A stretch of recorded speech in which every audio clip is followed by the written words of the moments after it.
My name is Madison Parker.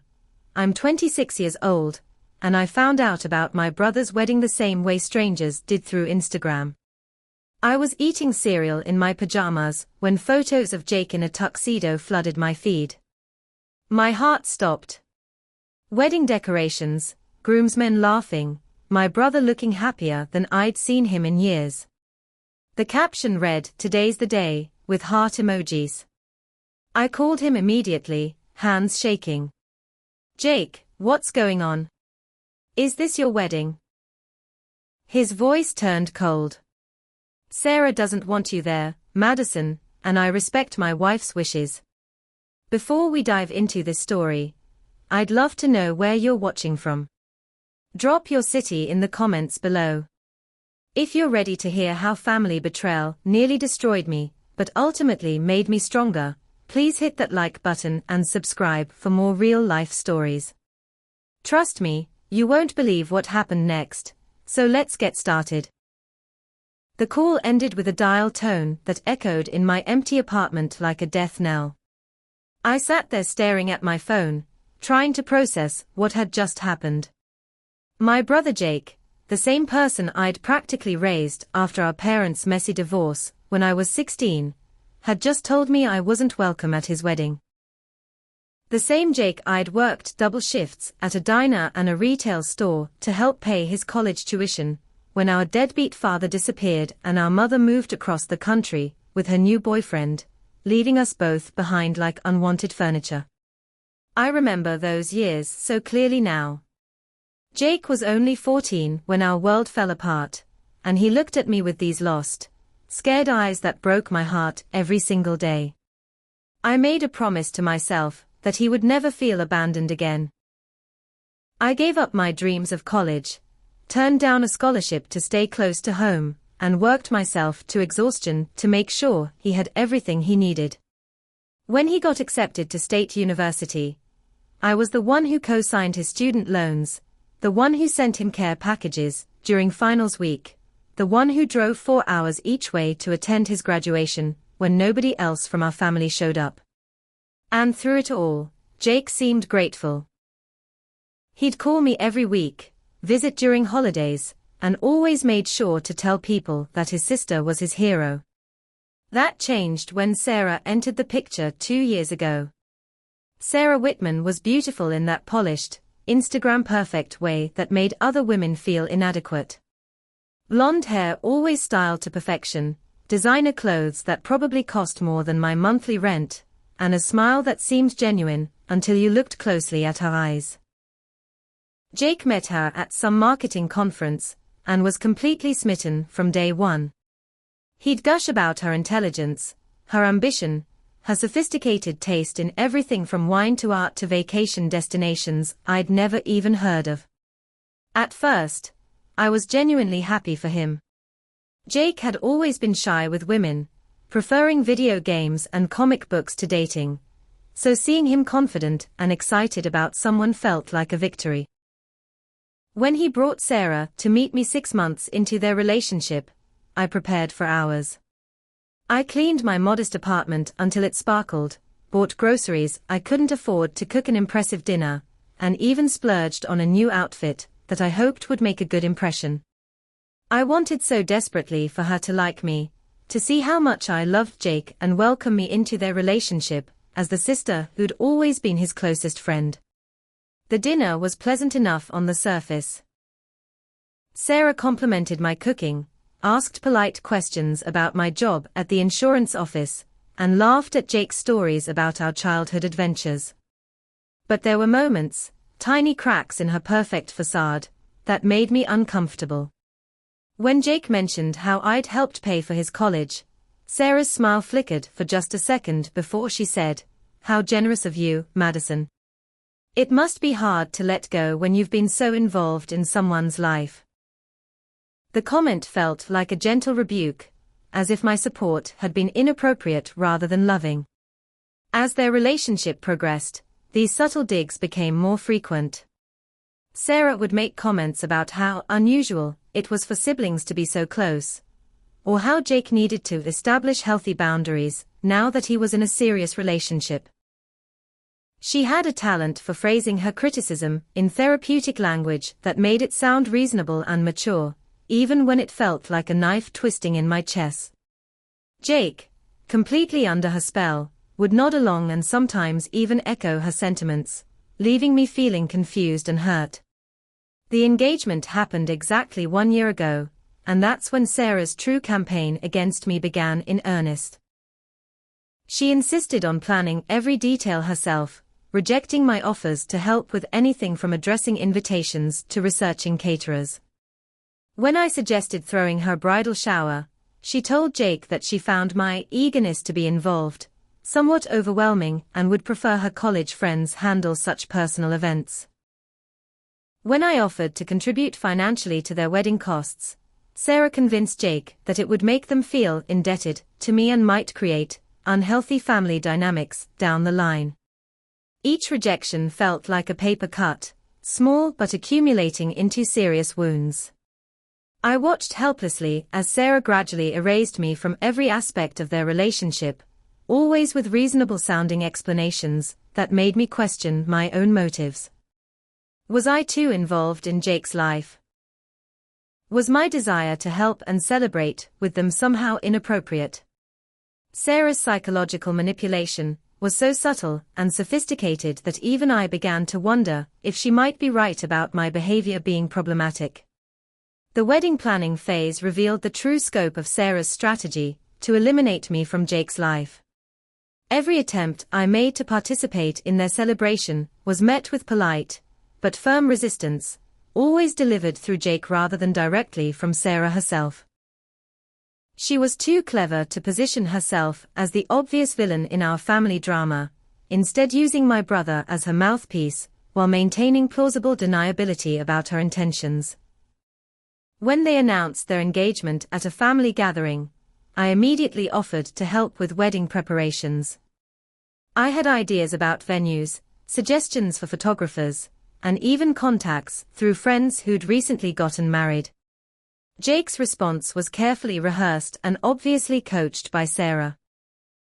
"That's really sweet, Madison, but Sarah has very specific ideas about what she wants, and we've decided to keep the planning between just the two of us to avoid any conflicts or misunderstandings."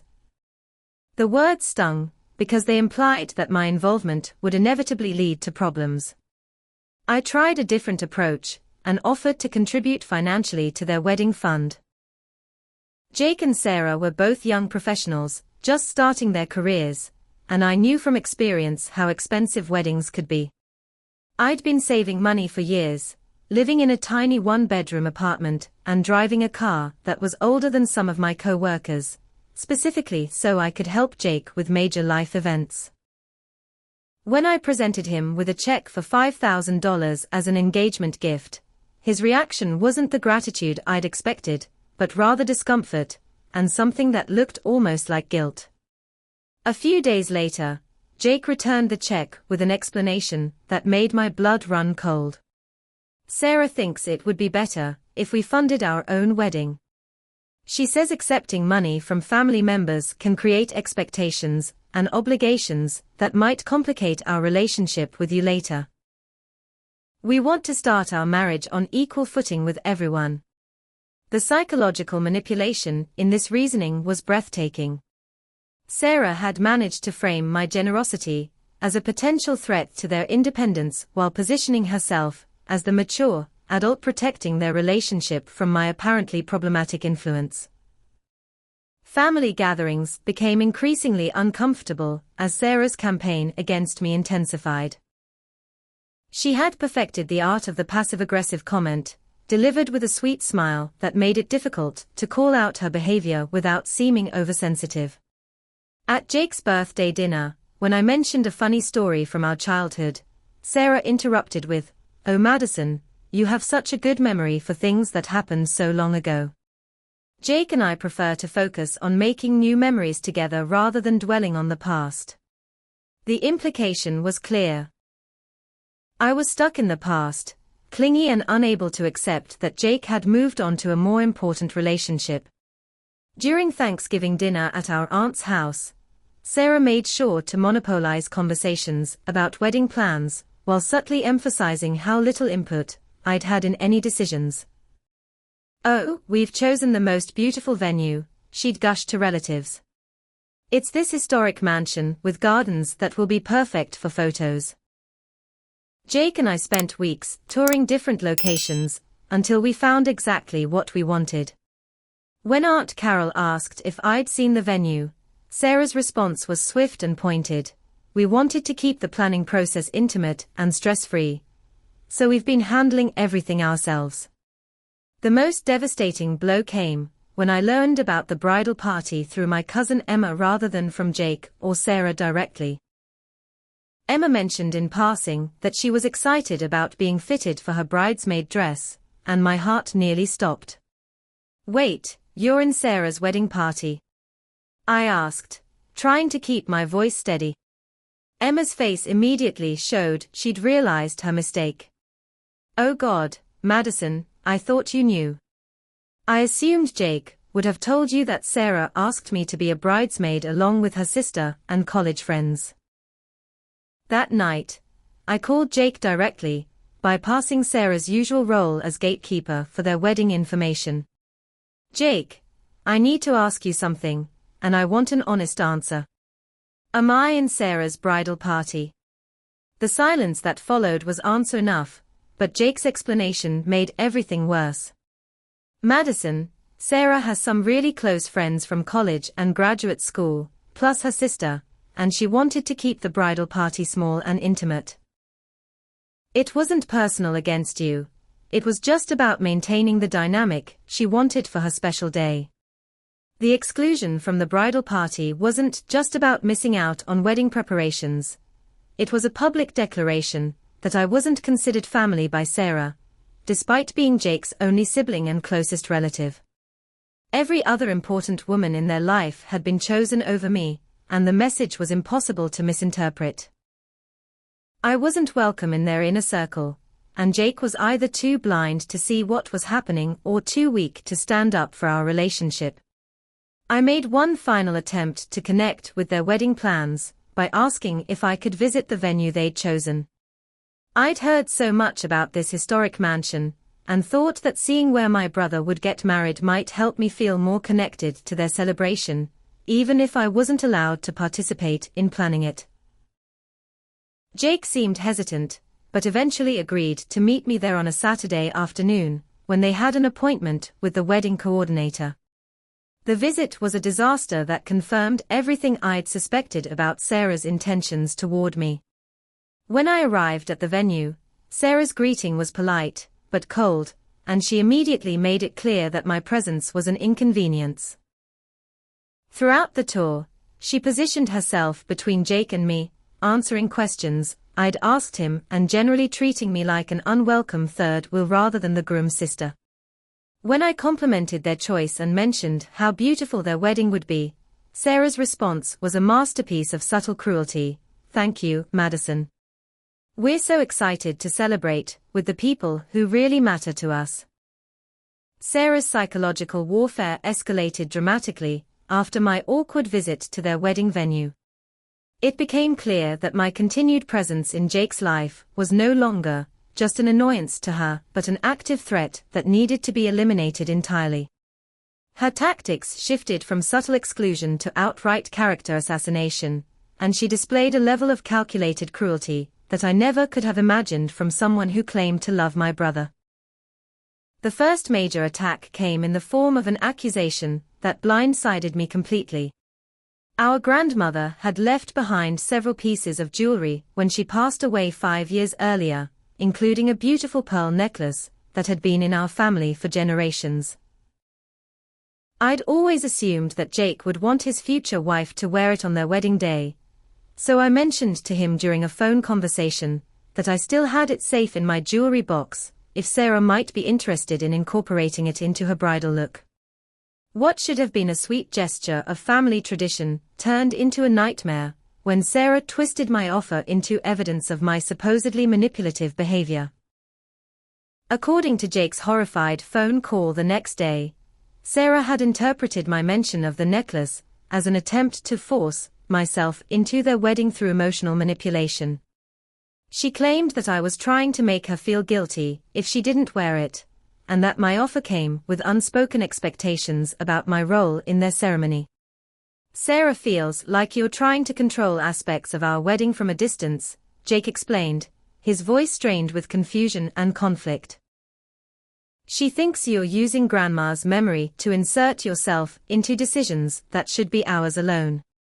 The accusation was so far from my intentions that I couldn't even formulate a coherent response. I'd simply wanted to share a family heirloom with my brother's bride, the same way any loving sister might. But Sarah had managed to reframe my gesture as manipulation, and Jake had accepted her interpretation without question. It was a masterful example of how she could take any action I took, no matter how well-intentioned, and present it as evidence of my problematic behavior. From there, Sarah's campaign against me became increasingly aggressive and public. She began telling extended family members that I was struggling with jealousy about Jake's relationship and needed professional help to process my feelings about his marriage. These conversations always happened when I wasn't present to defend myself, and Sarah's delivery was so concerned and sympathetic that relatives thought she was worried about my mental health rather than actively destroying my reputation. The rumors she spread were carefully crafted to sound plausible while being impossible to disprove. She told people that I'd made inappropriate comments about their relationship, that I'd demanded to be involved in wedding planning, and that I'd become emotionally unstable when they set boundaries with me. Each story contained just enough truth to be believable while being twisted beyond recognition. Yes, I'd offered to help with wedding planning, but I hadn't demanded anything. Yes, I'd been hurt by their rejections, but I wasn't emotionally unstable. The brilliance of her lies was in how they made my normal reactions to her cruel treatment seem like evidence of my psychological problems. The attack that truly shocked me was when Sarah contacted my workplace with fabricated complaints about my behavior. I worked as a claims processor for a mid-sized insurance company, and my supervisor called me into her office one Tuesday morning with a concerned expression that made my stomach drop. "Madison, I received a call yesterday from someone who says they're your brother's fiancé. She was worried about you and thought we should know that you might be going through some personal difficulties that could affect your work performance." According to my supervisor, Sarah had called claiming that I'd been acting erratically and making concerning statements about my job and coworkers. She'd positioned her call as coming from a place of familial concern, suggesting that my family was worried I might be having a breakdown that could impact my professional responsibilities. The entire complaint was fabricated, but it was delivered with such apparent sincerity that my supervisor felt obligated to document it and schedule a meeting with me to discuss my personal challenges. Having to sit in that office and defend my mental health and professional competence against accusations from my brother's fiancé was one of the most humiliating experiences of my life. I tried to explain that Sarah and I had some family conflicts, but without going into detail about her manipulation tactics, my explanation sounded weak and defensive. My supervisor was understanding, but made it clear that any future complaints would be taken seriously and could affect my employment status. The financial attack came next, and it revealed just how far Sarah was willing to go to destroy my relationship with Jake. 3 weeks after the workplace incident, Jake called me with a request that felt like a knife to my heart. "Madison, Sarah and I have been talking about our finances as we prepare for marriage, and we realized that you've spent a lot of money on my education and other things over the years. We think it would be healthier for our family relationships if I paid you back for everything, so there aren't any lingering financial obligations between us." The request was presented as a gesture of maturity and independence, but I could hear Sarah's psychological manipulation in every word. She had convinced Jake that my financial support over the years had been loans rather than gifts, and that my continued connection to his success was somehow inappropriate. The money I'd spent on his college tuition textbooks, and living expenses during his student years had been given out of love, with no expectation of repayment. I'd considered it an investment in his future happiness and success, the kind of support that family members provide for each other without keeping score. But Sarah had reframed my generosity as a form of financial control, suggesting that Jake needed to clear the slate before starting his married life. When I tried to explain to Jake that I'd never expected repayment, and that his request hurt my feelings, his response showed how completely she'd programmed his thinking. "Madison, this isn't about hurting your feelings. This is about establishing healthy financial boundaries so our relationship can be based on mutual respect rather than obligation." Sarah helped me understand that family money can create power imbalances that aren't good for anyone involved. The isolation tactics were perhaps the most painful aspect of Sarah's campaign, because they struck at the heart of my relationship with Jake. Gradually, she implemented restrictions on our contact that felt reasonable on the surface, but effectively cut me off from my brother's daily life. First, she suggested that Jake shouldn't visit my apartment anymore, because it made her uncomfortable when he spent time at other women's homes, even his sister's. Then she convinced him that our regular phone calls were excessive, and that healthy adult siblings shouldn't need to talk more than once a month. Jake's explanation for these changes always included references to articles Sarah had read about enmeshed family relationships and codependent sibling dynamics. She'd done her research and found psychological terminology that made my close relationship with my brother sound pathological rather than loving. Sarah showed me some really interesting research about how overly close family relationships can interfere with romantic partnerships. Jake would explain, as if he was educating me about healthy boundaries rather than cutting me out of his life. The wedding weekend arrived like an emotional hurricane that I was powerless to escape. Despite knowing that I wouldn't be attending the ceremony, I found myself completely unprepared for the psychological torture of watching my brother's most important day unfold through social media posts, while sitting alone in my apartment, excluded from the celebration of someone I loved more than anyone else in the world. It started on Friday morning with behind-the-scenes photos from the rehearsal dinner. Sarah's sister posted pictures of the wedding party getting ready, laughing together in matching robes while sipping champagne. My cousin Emma looked radiant in her bridesmaid dress, and seeing her included in moments that should have been mine felt like watching my own life through a window that I could never reach. The captions were full of excitement about the perfect weekend ahead, and gratitude for being part of such a special family celebration. By Friday evening, the posts were coming faster and more frequently. Jake's college friends were sharing stories from the bachelor party. Sarah's sorority sisters were documenting every moment of her bachelorette celebration, and extended family members who'd traveled from out of town were posting pictures from the rehearsal dinner. Everyone looked so happy, so included, so completely unaware that the groom's only sibling was sitting at home in her pajamas, crying into a pint of ice cream, while watching her family celebrate without her. The physical symptoms of my emotional breakdown started that Friday night. My chest felt tight, like someone was sitting on my ribcage, and I couldn't seem to catch my breath no matter how deeply I tried to inhale. My hands shook constantly, making it difficult to hold my phone steady as I scrolled through the endless stream of wedding content. I couldn't eat anything without feeling nauseous, and sleep was impossible, because my mind kept racing through all the ways Sarah had systematically destroyed my relationship with Jake. Saturday morning brought the getting ready photos, and they were almost unbearable to watch. Sarah looked absolutely stunning in her wedding dress, surrounded by her bridesmaids in a hotel suite that looked like something from a magazine.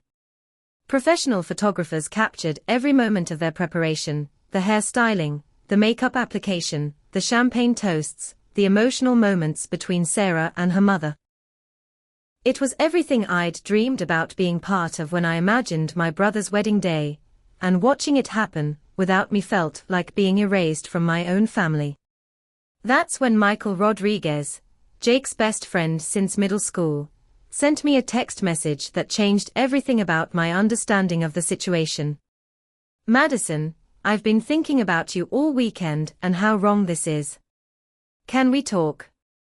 There are things you need to know about what's really been happening." His message was the first indication that someone else had noticed something problematic about my exclusion from Jake's wedding, and I called him immediately with desperate gratitude for any ally in this nightmare. Michael's revelations were both validating and horrifying. As Jake's best man, he'd been privy to conversations and interactions that revealed the true scope of Sarah's manipulation tactics.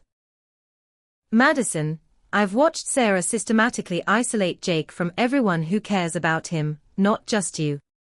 She's convinced him that his college friends are immature influences, and that his family relationships are unhealthy.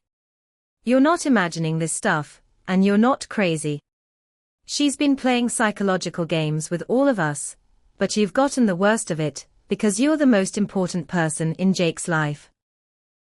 According to Michael, Sarah had been spreading different versions of lies to different people, carefully calibrating her stories to maximize their believability with each audience. She told Jake's college friends that I was financially controlling and emotionally manipulative. She told extended family members that I was mentally unstable and jealous of Jake's success. She told Jake's co-workers that I was inappropriately dependent on my brother and unable to form healthy relationships with other people. Each group received a slightly different narrative, but all of them painted me as the problem in Jake's life that needed to be eliminated. Michael also revealed that several family members had privately expressed concerns about my absence from the wedding, but that Sarah had managed each of these conversations with explanations that made my exclusion seem justified. "She told your Aunt Carol that you declined to come because you weren't comfortable with crowds. She told your Uncle Bob that you and Jake had agreed it was better for family harmony if you didn't attend. She's been managing everyone's perceptions so carefully that most people think this was a mutual decision rather than her deliberately excluding you." The wedding ceremony itself was live-streamed on social media, and despite Michael's warnings that watching it would only cause me more pain, I couldn't resist tuning in. Seeing Jake standing at the altar in his tuxedo, looking nervous and excited as he waited for his bride, broke my heart in ways I hadn't expected. This was supposed to be one of the happiest moments of his life, and I should have been sitting in the front row, crying tears of joy for his future happiness. Instead, I was watching from my couch like a stranger, excluded from the most important day in my brother's life. Sarah looked absolutely radiant as she walked down the aisle, and I had to admit that they made a beautiful couple. But knowing what I now knew about her manipulative behavior made it impossible to feel happy for them. I kept wondering if Jake had any idea what kind of person he was marrying, or if he was so completely under her spell that he genuinely believed her version of reality. The ceremony was elegant and emotional, filled with personal vows that spoke about love, commitment, and building a life together. It was everything a wedding should be, except for the conspicuous absence of the groom's only family member. The reception photos started appearing within hours of the ceremony's end, and they provided the final confirmation of how thoroughly Sarah had erased me from Jake's life. The family photos showed Jake's side represented only by distant relatives, with no mention of his missing sister. Sarah's family dominated every group shot, creating a visual narrative that Jake was now part of their family exclusively. The seating arrangements, captured in various candid shots, showed that my usual place at family gatherings had been filled by Sarah's college friends, as if I'd never existed at all. The speech that Michael later described to me was the final insult in a weekend full of emotional devastation. During the reception, Sarah had given a toast that included gratitude for all the people who truly supported their relationship from the beginning and appreciation for family members who understood the importance of healthy boundaries in marriage. The coded language was clearly directed at justifying my absence, painting my exclusion as a positive choice that had strengthened their relationship rather than a cruel rejection of someone who loved Jake unconditionally. By Sunday morning, when the post-wedding brunch photos started appearing, I had reached what felt like rock bottom. I'd spent the entire weekend crying, unable to eat or sleep, watching my brother celebrate the most important weekend of his life without any acknowledgement that I existed. The emotional pain was so intense that I seriously considered cutting all ties with my family permanently, moving to a different city, and starting over somewhere that didn't remind me constantly of how thoroughly I'd been rejected by the person I loved most in the world. The week following Jake's wedding was the darkest period of my life, but it also marked the beginning of my transformation from victim to strategic opponent. Michael's revelation that I wasn't crazy, or imagining Sarah's manipulative behavior had planted a seed of determination in my mind that gradually grew into a comprehensive plan to expose the truth about what had been happening to my family. I realized that fighting back against someone as psychologically sophisticated as Sarah would require evidence, allies, and a level of strategic thinking that I'd never needed before. My first step was scheduling an emergency appointment with Dr. Jennifer Walsh, a therapist who specialized in family dynamics and psychological manipulation. I'd never been to therapy before, but Michael's description of Sarah's behavior patterns suggested that I was dealing with something beyond normal family conflict.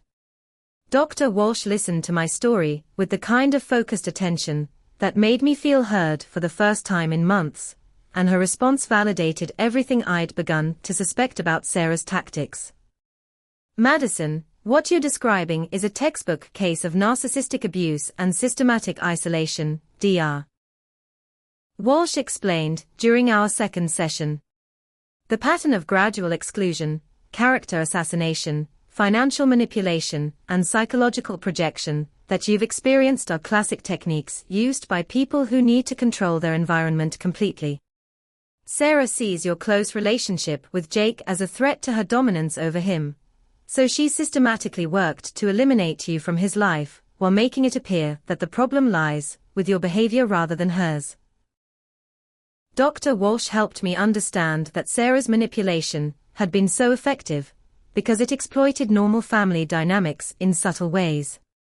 Abusers like Sarah are often very intelligent and socially skilled. They understand how to frame their victims' natural reactions as evidence of instability or inappropriate behavior. Your offers to help with wedding planning became controlling behavior.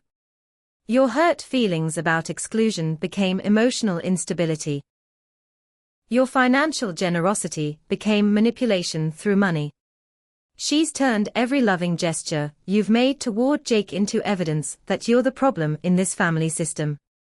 Armed with this psychological framework for understanding what had happened to me, I began the systematic process of documenting Sarah's lies and manipulative behavior. I created a detailed timeline of events, starting from when Jake first introduced Sarah to our family and continuing through the wedding weekend. I saved screenshots of social media posts that contradicted things Sarah had said, kept records of phone conversations with Jake that showed how his language had changed over time, and wrote down every incident I could remember where Sarah had twisted my words or actions into something sinister. The documentation process was emotionally exhausting, but also empowering. Seeing the pattern of manipulation, laid out chronologically, made it impossible to dismiss my experiences as misunderstandings or personality conflicts. Sarah's campaign against me had been deliberate, systematic, and escalating over time. She hadn't simply disliked me or felt uncomfortable with my closeness to Jake. She had actively worked to destroy my reputation and eliminate me from my brother's life entirely. Michael became my most important ally in gathering intelligence about Sarah's behavior behind the scenes. As Jake's best man, he'd been included in conversations and events that revealed aspects of Sarah's personality that she kept hidden from most people.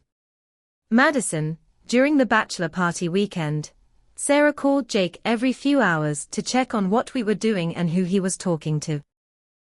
She got upset when he posted a picture with his college friends, because she said it looked like he was celebrating his single life instead of preparing for marriage. She's incredibly controlling about every aspect of his social life. According to Michael, Sarah's control extended far beyond her relationship with Jake to include monitoring and managing his friendships as well. She's told Jake that some of his college friends are bad influences who might encourage him to be disrespectful toward their marriage. She's convinced him that hanging out with single guys will make him more likely to cheat, or that maintaining close friendships with other women is inappropriate for married men. Basically, she's isolating him from everyone who knew him before she came along. My cousin Emma provided another crucial piece of the puzzle when she finally felt comfortable enough to share her experiences as a bridesmaid in Sarah's wedding. Madison, I almost declined to be in the wedding because of how Sarah talked about you during the planning process. She would bring up your name constantly, always in the context of problems you were supposedly causing or boundaries that needed to be set. It was like she was obsessed with justifying your exclusion to everyone around her. Emma's account revealed that Sarah had spent months conditioning the wedding party to accept my absence as normal and necessary. She told us that you'd been struggling with mental health issues, and that including you in wedding events might be triggering for your recovery. She made it sound like excluding you was actually a kindness to protect your emotional well-being.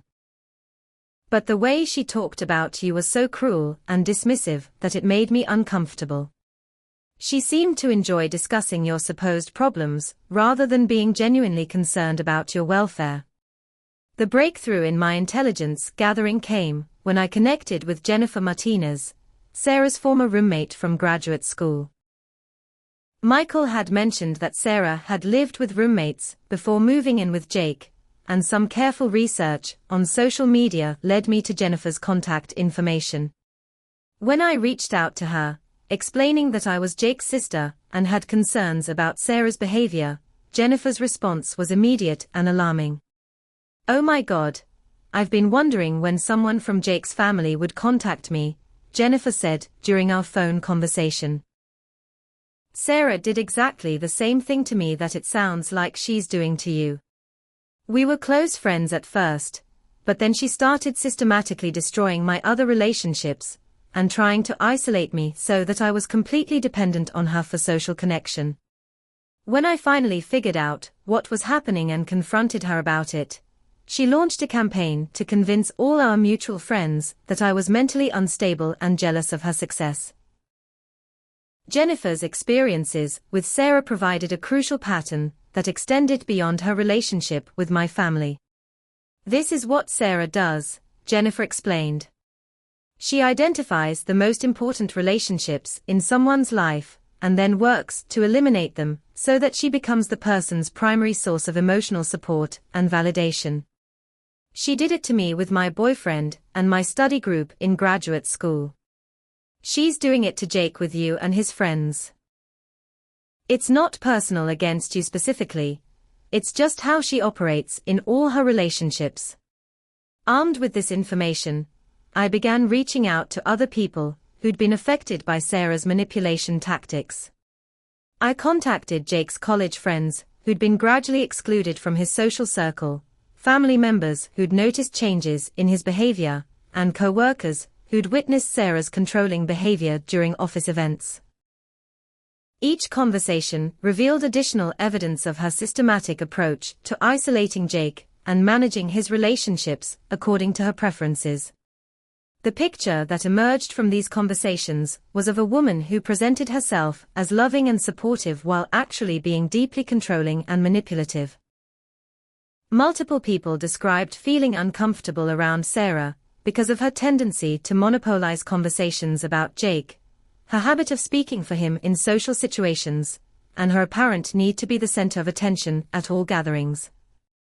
Several family members admitted that they'd noticed my absence from recent events, but had been told by Sarah that it was my choice to distance myself from the family. With months of evidence compiled and a network of allies who'd witnessed Sarah's manipulative behavior, I felt ready to begin my counteroffensive against the lies she'd spread about me. The strategy one developed with Dr. Walsh's guidance was methodical and careful, designed to expose Sarah's deception without appearing vindictive or unstable myself. The key was presenting facts rather than emotions, allowing the evidence to speak for itself while maintaining my credibility as a reliable source of information.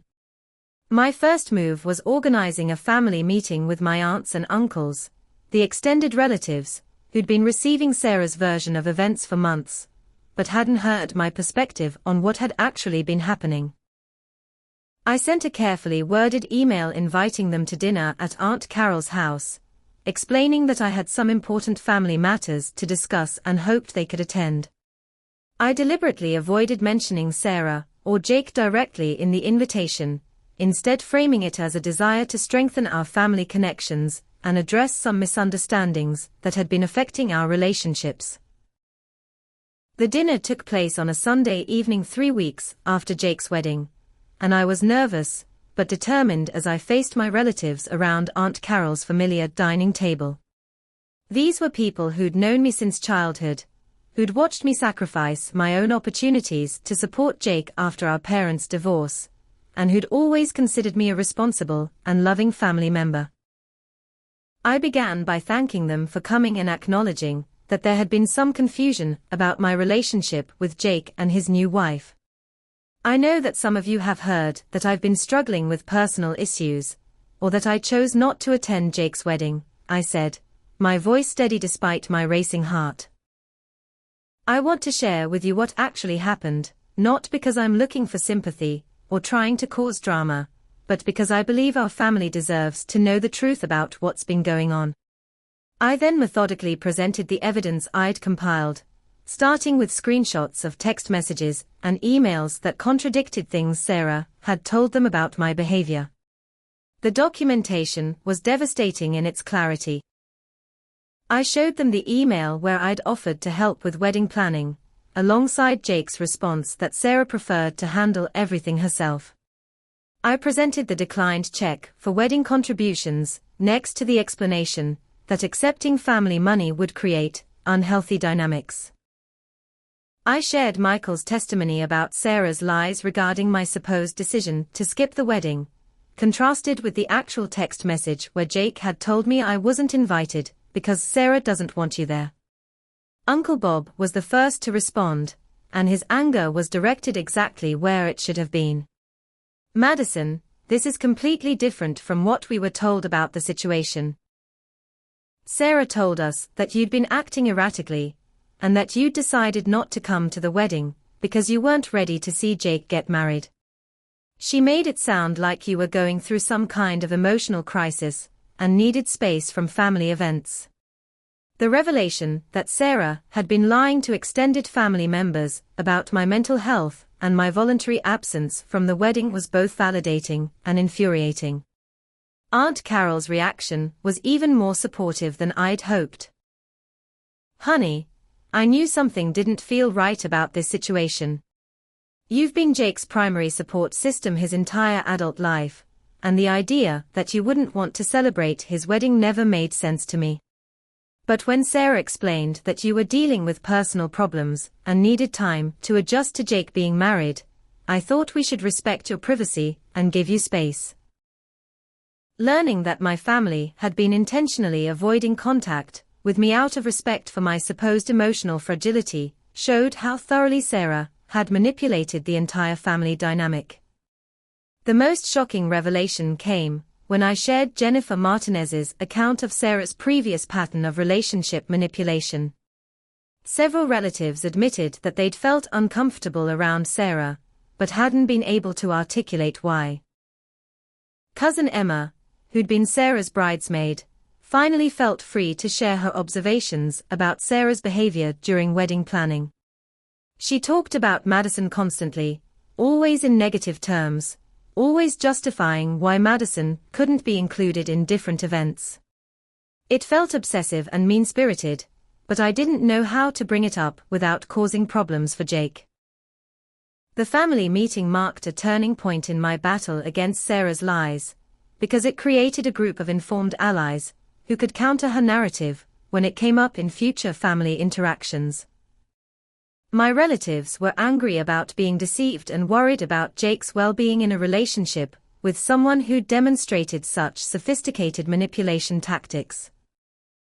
They agreed to support me by no longer accepting Sarah's explanations for family conflicts without question, and by making sure Jake knew he was welcome at family events, with or without his wife's approval.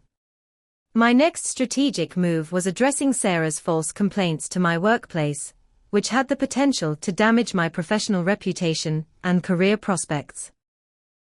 I scheduled a meeting with my supervisor to provide context about the family situation and present evidence that the complaints had been fabricated as part of a personal vendetta. I want to be completely transparent with you about what's been happening in my family, I explained to my supervisor, Ms. Peterson. The person who called with concerns about my mental health and work performance is my brother's new wife, and she's been systematically spreading false information about me to various people in my life. I showed Ms. Peterson the documentation of Sarah's lies to family members, her pattern of manipulation in previous relationships, and testimony from multiple people about her character assassination campaign against me. I understand that you had to take her complaints seriously when she called, but I want you to know that her claims about my mental health and professional behavior were completely fabricated. She's never worked with me, never observed my job performance, and has no legitimate basis for making assessments about my professional competence. Ms. Peterson was appropriately horrified that someone had used fake concerns about employee welfare to potentially damage my career, and she assured me that Sarah's complaints would be removed from my personnel file. The social media component of my counteroffensive was perhaps the most delicate aspect of my strategy, because I needed to present factual information without appearing to attack Jake's marriage publicly. I began by posting positive content about my family relationships and my pride in Jake's achievements, creating a narrative that contradicted Sarah's claims about my jealousy and emotional instability. I shared throwback photos of Jake and me from childhood and college graduation, with captions that emphasized my love for him and my gratitude for our close sibling relationship. More importantly, I started sharing articles and resources about family manipulation and psychological abuse, not with direct references to my situation, but as educational content that might help other people recognize similar patterns in their own lives. These posts served multiple purposes. They demonstrated my understanding of healthy relationship dynamics, provided subtle education for family members who might be witnessing Sarah's behavior, and created a public record of my actual values and priorities that contradicted Sarah's characterizations of my personality. The response from Jake's friends was overwhelmingly supportive once they understood what had actually been happening. Several of his college buddies reached out to me privately, expressing concern about changes they'd noticed in Jake's behavior, and their own experiences being gradually excluded from his social circle. Michael organized a group message thread that included many of Jake's longtime friends, and their collective testimony about Sarah's controlling behavior created a powerful counter-narrative to her claims about being a loving and supportive partner. The success of my initial counteroffensive apparently reached Sarah's attention quickly, because her response was swift, desperate, and more vicious than anything she'd attempted before. Within days of my family meeting, Sarah launched what I can only describe as a nuclear option in her campaign to destroy my credibility and eliminate me from Jake's life permanently. Her tactics became increasingly desperate and obvious, which ultimately worked in my favor by revealing to more people the true nature of her character. The first sign that Sarah was panicking came when Jake called me with what was obviously a scripted confrontation designed to intimidate me into silence. "Madison, Sarah is really upset about things you've been saying to our family members. She feels like you're trying to turn people against her and cause problems in our marriage. She wants you to know that if you continue spreading lies about her, we'll have to take legal action to protect ourselves." The threat was delivered in Jake's voice, but the language was pure Sarah, filled with legal terminology and victim rhetoric that didn't sound anything like my brother's usual way of speaking. I responded to Jake's threat with calm determination, refusing to be intimidated by Sarah's escalation tactics. Jake, I haven't spread any lies about Sarah. I've simply shared factual information about what actually happened with our family, including documentation that proves what I'm saying is true. If Sarah wants to discuss legal action, she's welcome to do that, but she'll need to explain to a lawyer why she lied to our relatives about my mental health and my voluntary absence from your wedding. My refusal to back down clearly frustrated Jake, who'd probably expected me to become defensive or emotional in response to their threats. Sarah's next move was attempting to convince extended family members that I was stalking and harassing her and Jake by discussing family matters with relatives. She called Aunt Carol and Uncle Bob separately, claiming that my efforts to correct the lies she'd spread about me constituted obsessive behavior that was making her feel unsafe in family settings. According to my aunt, Sarah's performance was quite dramatic, complete with tears and claims that she just wanted to build healthy relationships with Jake's family, but felt threatened by my fixation on her. The stalking allegations were particularly ironic given that Sarah was the one who'd been monitoring my social media activity, calling my workplace with false complaints, and attempting to control every aspect of my relationship with Jake. When Aunt Carol asked Sarah for specific examples of my supposed stalking behavior, Sarah could only point to my attendance at the family dinner and my discussions with relatives about wedding events. So Madison talking to her own family about family matters is stalking? Aunt Carol asked pointedly. Because that sounds like normal family communication to me. The desperation in Sarah's behavior became even more apparent when she attempted to convince Jake to demand a restraining order against me. According to Michael, who heard about this development through his continued friendship with Jake, Sarah had researched restraining order procedures and was pressuring Jake to file paperwork claiming that I posed a threat to their safety and well-being. She's trying to convince Jake that your efforts to clear your name with family members constitute harassment, and that legal intervention is necessary to protect their marriage, Michael reported during one of our regular check-in conversations. Jake's resistance to filing a restraining order created the first visible crack in Sarah's control over him. Michael reported that Jake seemed confused and uncomfortable with Sarah's escalating demands, questioning whether legal action was appropriate for what appeared to be family communication issues. He keeps asking her for specific examples of threatening behavior, and she can't provide any. She just keeps saying that your campaign against their marriage is creating an unsafe environment for their relationship, Michael explained. The family split that emerged during this period was both painful and revealing. Relatives who'd been influenced by Sarah's lies were forced to choose between her version of events and the documented evidence I'd presented at our family meeting. Most of my aunts and uncles sided with the facts, but a few family members remained convinced that my efforts to defend myself were somehow inappropriate or disruptive to family harmony. The division was frustrating, but it also clarified which family members were willing to prioritize truth over convenience.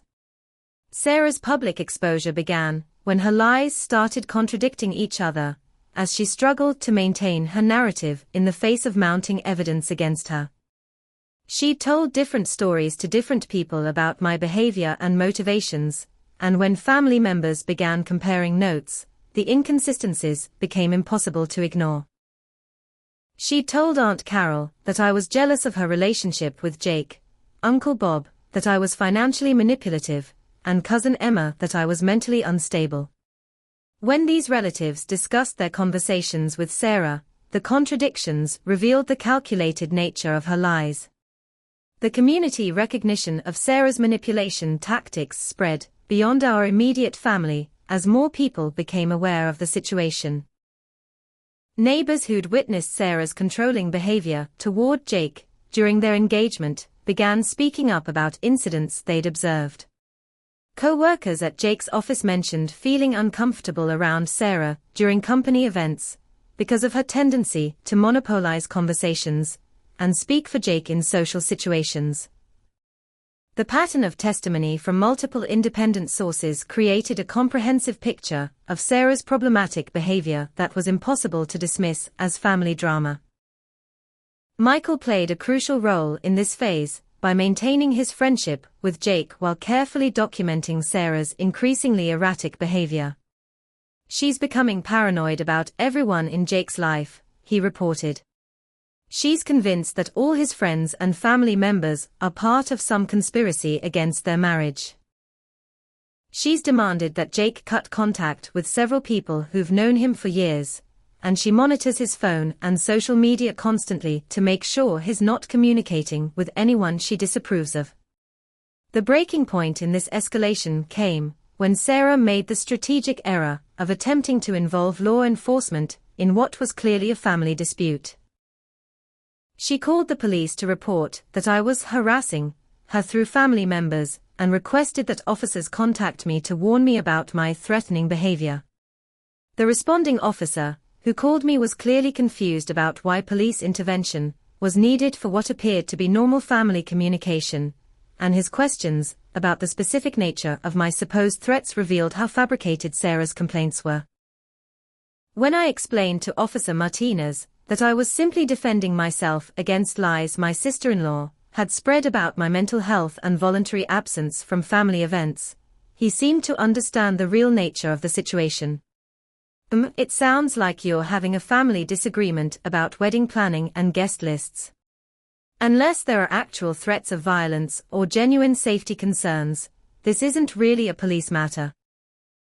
You might want to consider family counseling or mediation to resolve these communication issues." His response validated what I'd suspected all along. Sarah's claims about stalking and harassment were fabricated attempts to silence my efforts to tell the truth about her manipulation tactics. The beginning of Sarah's downfall came from the most unexpected source. Jake's own growing awareness that something was fundamentally wrong with the isolation and control that had gradually taken over his life. According to Michael, who maintained careful contact with Jake throughout this period, my brother was beginning to question the narrative Sarah had constructed about threats to their marriage from his family and friends. The constant vigilance required to maintain Sarah's version of reality was exhausting Jake, and cracks were appearing in his acceptance of her explanations for why everyone who'd previously been important to him was suddenly problematic. The discovery that changed everything happened on a Tuesday evening when Jake borrowed Sarah's phone to call for pizza delivery while she was in the shower. A text message notification popped up on her screen from a number he didn't recognize, and when he glanced at it, he saw his own name mentioned in what appeared to be the middle of a longer conversation. Curiosity compelled him to open the message thread, and what he found there destroyed every lie Sarah had told him about her motivations and behavior toward me and our family. The text messages revealed that Sarah had been coordinating her lies with her sister Rebecca, planning specific stories to tell different family members, and strategizing about how to handle the Madison problem more effectively. The conversations went back months, starting from shortly after their engagement and continuing right up through the present crisis. Jake read message after message where Sarah described her systematic campaign to eliminate me from his life, discussed tactics for isolating him from his friends, and celebrated victories in turning family members against me. One exchange was particularly devastating to Jake's understanding of his wife's character. Sarah had texted Rebecca after the wedding, "Mission accomplished. Jake's sister wasn't there to ruin our perfect day, and now that we're married, I can really start isolating him from the rest of his toxic family. Madison was the biggest threat, because she had the most influence over him, but now that I've destroyed her credibility with everyone, I can work on the others." Rebecca had responded with congratulations and suggestions for how to continue manipulating Jake's other relationships. But the text messages revealed something even more sinister than Sarah's manipulation of his family relationships. Jake discovered that Sarah had been deliberately sabotaging his friendships and professional relationships as well, contacting his colleagues to spread concerns about his personal problems, and convincing his friends that he was too busy or not interested in maintaining their relationships.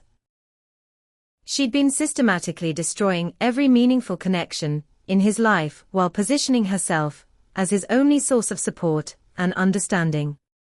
The most shocking revelation came in messages where Sarah discussed her long-term plan to move Jake away from our hometown after they'd been married for a year, cutting his ties to everyone and everything familiar, so that he would be completely dependent on her for emotional support. "Once we're in a new city where he doesn't know anyone, I'll be his entire world," she'd written to Rebecca. "He'll be grateful to have me, and there won't be any outside influences to interfere with our relationship." Jake's confrontation with Sarah about the text messages was explosive and final.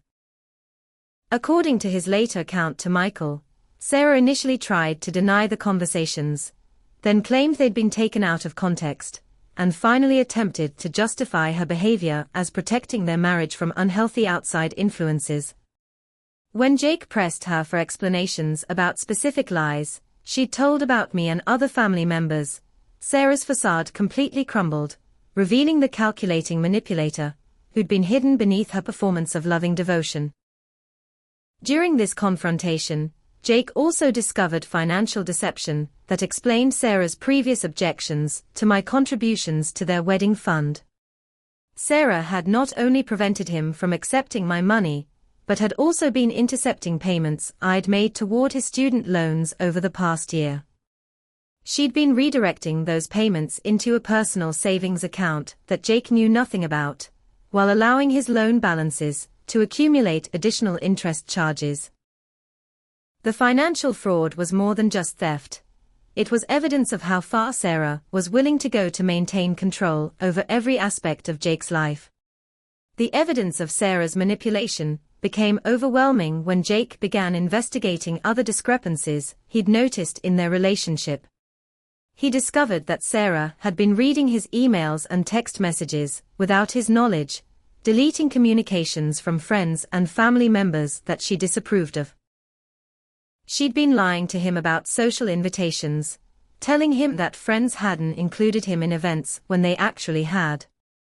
She'd even been sabotaging his professional opportunities by declining networking events and work social functions on his behalf without consulting him. As Jake's investigation into Sarah's deception continued, multiple other victims of her manipulation came forward with their own stories. His co-workers revealed that Sarah had been calling his office to express concerns about his mental health and work performance, similar to what she'd done at my workplace. His college friends shared examples of Sarah intercepting their communications and making excuses for why Jake couldn't maintain their friendships. Even his neighbors reported feeling uncomfortable around Sarah because of her controlling behavior and her tendency to monitor and restrict Jake's interactions with other people. The pattern that emerged was of a woman who needed absolute control over her partner's life and was willing to use any combination of lies, manipulation, and sabotage to achieve that control. Sarah's behavior wasn't motivated by love or even jealousy.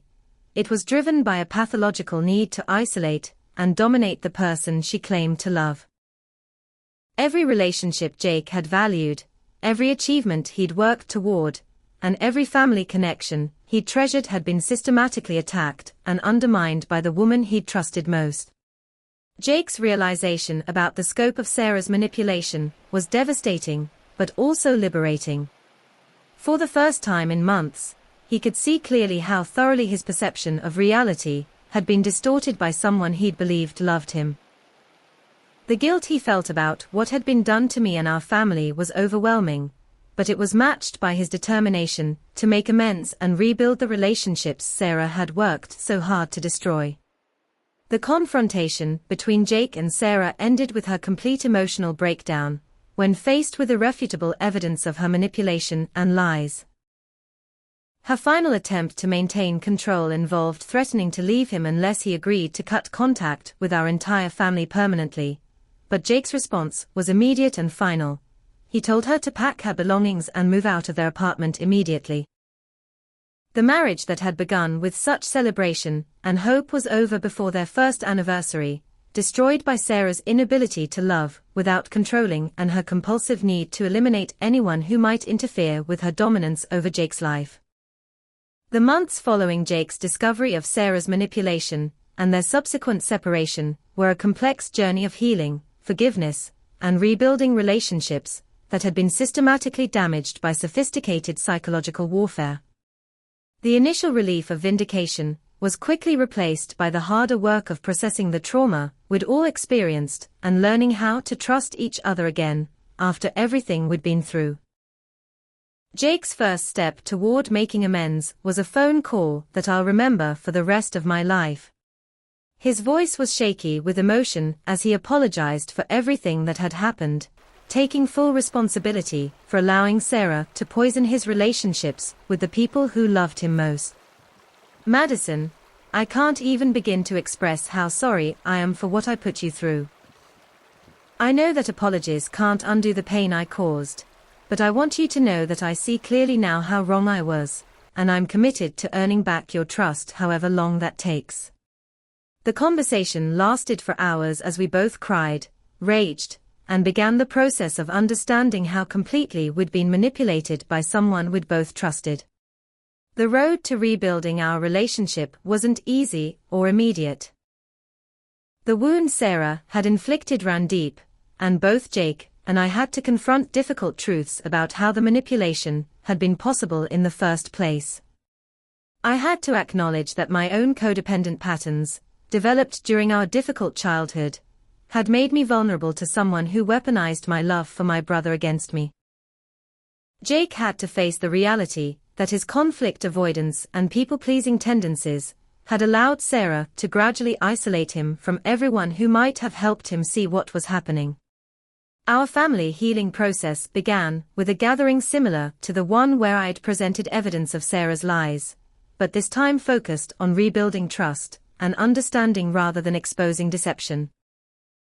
Jake addressed each family member individually, acknowledging how Sarah's manipulation had affected their relationship with him and expressing his commitment to rebuilding those connections. The conversations were difficult, but necessary, allowing everyone to process their anger, hurt, and confusion about what had happened to our family dynamic. Aunt Carol's response to Jake's apology was particularly meaningful, because it captured the complex emotions we were all experiencing. "Jake, we're grateful that you can see the truth now, but we need you to understand that this wasn't just about you and Madison. Sarah's lies affected all of us, and we're going to need time to rebuild trust in your judgment and your commitment to our family. We love you, but love isn't enough to fix the damage that was done to all our relationships." Her words were firm but fair, acknowledging both our love for Jake and the legitimate concerns about his vulnerability to future manipulation. The legal and practical consequences of Sarah's behavior provided a form of justice that helped with the healing process. Jake filed for divorce immediately, and Sarah's financial theft of my student loan payments became part of the legal proceedings against her. She was required to repay the money she'd stolen, and faced professional consequences when her employer learned about her pattern of making false complaints to other people's workplaces. The community recognition of her manipulation tactics meant that her reputation was permanently damaged, protecting other potential victims from falling prey to her psychological abuse. Dr. Walsh played a crucial role in helping both Jake and me understand the psychological dynamics that had made Sarah's manipulation possible and develop strategies for preventing similar situations in the future. Individual therapy helped me work through the trauma of being systematically attacked and excluded by someone I had tried to welcome into our family. Couples therapy for Jake and me as siblings helped us identify and change the patterns that had made us vulnerable to manipulation in the first place. The most important insight from our therapy work was understanding that Sarah's behavior represented a specific type of psychological abuse that relied on isolating victims from their support systems and distorting their perception of reality.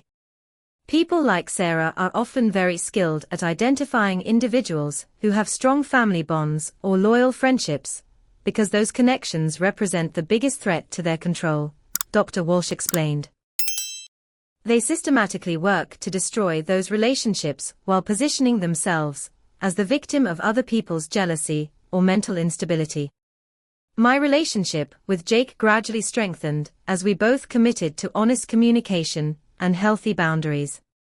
We established new patterns of interaction that were based on mutual respect rather than the caretaking dynamic that had developed after our parents' divorce. Jake took responsibility for making his own decisions and maintaining his own relationships, while I learned to offer support without trying to manage or protect him from the consequences of his choices. The extended family relationships that had been damaged by Sarah's lies also healed over time, though some took longer than others. Family members who'd been quick to believe Sarah's accusations had to confront their own biases about mental health and family dynamics. The experience taught all of us to be more skeptical of one-sided stories and more committed to direct communication when conflicts arose within our family system. Perhaps the most profound change in my life was developing a much deeper understanding of healthy relationship dynamics and red flags for psychological manipulation. The experience with Sarah had been devastating, but it also educated me about patterns of behavior that I would never tolerate again. I learned to trust my instincts when someone's words didn't match their actions, to document concerning behavior patterns, and to maintain independent relationships that couldn't be controlled or influenced by a romantic partner. Jake's personal growth following his separation from Sarah was remarkable to witness. He began individual therapy to understand how he'd become so vulnerable to manipulation, and to develop stronger boundaries in future relationships. He rekindled friendships that Sarah had sabotaged, rebuilt professional relationships that had been damaged by her interference, and gradually regained confidence in his own judgment and decision-making abilities. The experience also strengthened my relationships with allies like Michael and cousin Emma, who'd supported me during the darkest period of Sarah's campaign against me. These friendships had been tested and proven reliable, creating a support network that I knew I could depend on during future challenges. The crisis had revealed which people in my life were willing to stand up for truth and justice, even when it was difficult or uncomfortable. Looking back on this experience now, I can see that surviving Sarah's psychological warfare made me stronger, more self-aware, and more committed to authentic relationships built on honesty and mutual respect. The pain she caused was real and lasting, but it also taught me valuable lessons about my own worth, the importance of standing up for truth, and the resilience that comes from knowing who you really are regardless of what others might say about you. The most important lesson I learned is that love without boundaries isn't actually love, it's enabling. My codependent relationship with Jake had made both of us vulnerable to someone who exploited our family loyalty for her own purposes. Learning to love with healthy boundaries meant supporting Jake, while also protecting myself from being manipulated or controlled by his choices in relationships. Today, Jake and I have a stronger, healthier relationship than we've ever had before. We've both grown from this experience and learned to communicate more directly about problems rather than avoiding conflict or allowing third parties to interfere in our bond. The family relationships that survived Sarah's manipulation are now based on truth rather than convenience, making them more authentic and resilient than they were before. As I reflect on everything that happened, I feel grateful for the strength I discovered within myself to fight back against systematic psychological abuse. Standing up to Sarah's manipulation required courage I didn't know I possessed, but it also proved that truth and persistence can triumph over even sophisticated campaigns of lies and character assassination. The experience taught me that I'm stronger than I realized, and that love worth having is love that can withstand the test of complete honesty. Have you ever experienced someone trying to turn your family against you through lies and manipulation? How did you handle a situation where someone was systematically trying to destroy your most important relationships? I'd love to hear your thoughts and experiences in the comments below. If this story resonated with you, please hit the like button to help other people who might be going through similar family manipulation find this video. Don't forget to subscribe for more real-life stories about overcoming family drama and personal challenges. And please share this video with anyone who might benefit from hearing about how to recognize and fight back against psychological manipulation. Thank you for listening to my story, and remember that you deserve relationships built on truth, respect, and genuine love. Stay strong, trust your instincts, and never let anyone convince you that your reality isn't valid.